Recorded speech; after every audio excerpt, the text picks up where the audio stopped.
মিলাদুন্নবী শব্দের আগে ঈদ লেখা আছে, ঈদে মিলাদুন্নবী শব্দটা একটা লাইনে লেখা আছে। যদি দেখাইতে পারো ওই দিন থেকে আমরাও পালন করব। খোদার কসম, কোরআন শরীফের যত তাফসীর আছে, হাদিস শরীফের যত ব্যাখ্যার কিতাব আছে, আমাদের আহলে সুন্নাত ওয়াল জামাতের আলেমদের যত কিতাব আছে, আবু হানিফার পক্ষ থেকে যত কিতাব আছে, একটা কিতাবের পৃষ্ঠা খুলে যদি দেখাইতে পারো মিলাদুন্নবী শব্দের আগে ঈদ লেখা আছে, ঈদে মিলাদুন্নবী শব্দটা একটা লাইনে লেখা আছে। যদি দেখাইতে পারো ওই দিন থেকে আমরাও পালন করব। নবী বলেন, আমি দুই কারণে সোমবার দিন রোজা রাখতাম। এক কারণ, আমি জন্ম হয়েছি সোমবার, আমি রোজা রাখি মিলাদের শুকর আদায় করি। দ্বিতীয় কারণ, আল্লাহ যেদিন আমাকে কোরআন নাজিলের উদ্বোধন করেছেন জিবরাইলের মাধ্যমে, ওই দিনটাও ছিল সোমবার। আমি কোরআন নাজিলের সোমবার দিন রোজা রাখার মাধ্যমে কোরআন নাজিলের দিনটার শুকর আদায় করি।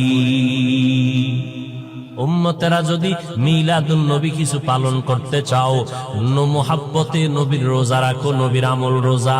সোমবার দিন রোজা রাখবা, 12ই রবিউল আউয়াল আর 13 রবিউল আউয়াল, কোনো তারিখের ভেদাভেদ নাই, তারিখ বাদ দাও, নবীর দিন ঠিক রাখবা, সোমবার দিন ঠিক রাখবা। এটা 12 হোক আর যা হোক, কোনো টেনশন নাই।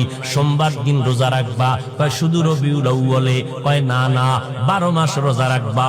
নবীও রোজা রাখছেন 12 মাস সোমবার দিন, কারণ নবী বুঝাইয়া দিলেন মিলাদুন নবী শুধু বছরে একবার না, 12 মাস মিলাদের আমল করো।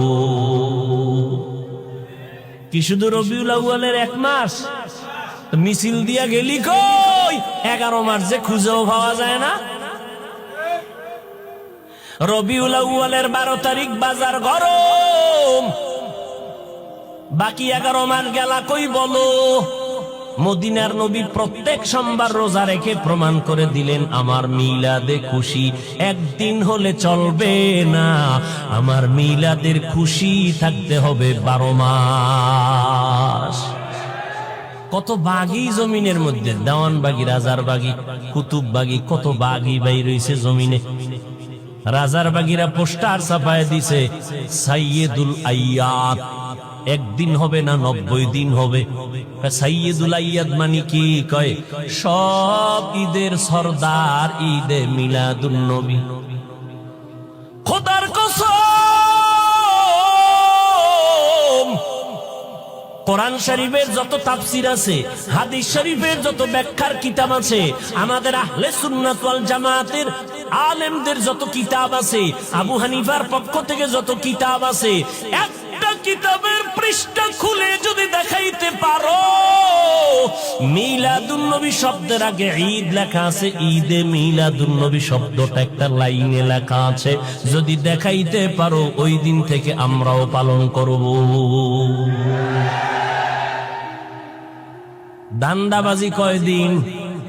আজরাইল আসবে না যতদিন, আজরাইল যেদিন আসবে ওদিন সব মুখোশ উন্মোচন হয়ে যাবে। পয়গম্বরের আদর্শ, উত্তম আদর্শ নিয়ে আসলেন। কেমন নবীর উত্তম আদর্শ! আমার নবীর উত্তম আদর্শের মতো আদর্শ জমিনে আর নাই। মায়ার নবী, কেমন দামি নবী, যার কোনো গুনাহ নাই। আম্মা জান আয়েশা বলেন, নবীর ঘাম বোতলের মধ্যে ভরে রাখতাম আমরা, মাঝে মাঝে নবীর ঘাম আতর হিসাবে ব্যবহার করতাম। কেমন মায়ার নবী আমার!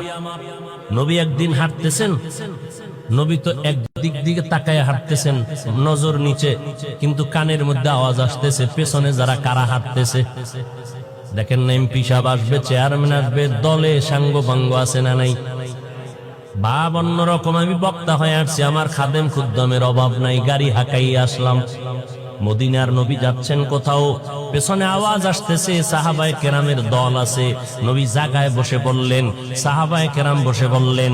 সাহাবায়ে কেরাম জিজ্ঞাসা করলেন, নবী বসলেন কেন? বুঝতে পারি নাই।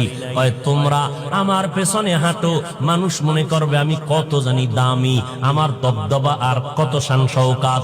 আমি এটা দেখানোর জন্য দুনিয়ার মধ্যে আসি নাই। আল্লাহ পাক আমাকে চূড়ান্ত আদব শিক্ষা দিয়েছেন, আদাবানি রব্বি ফা আহসানা তাদিবি।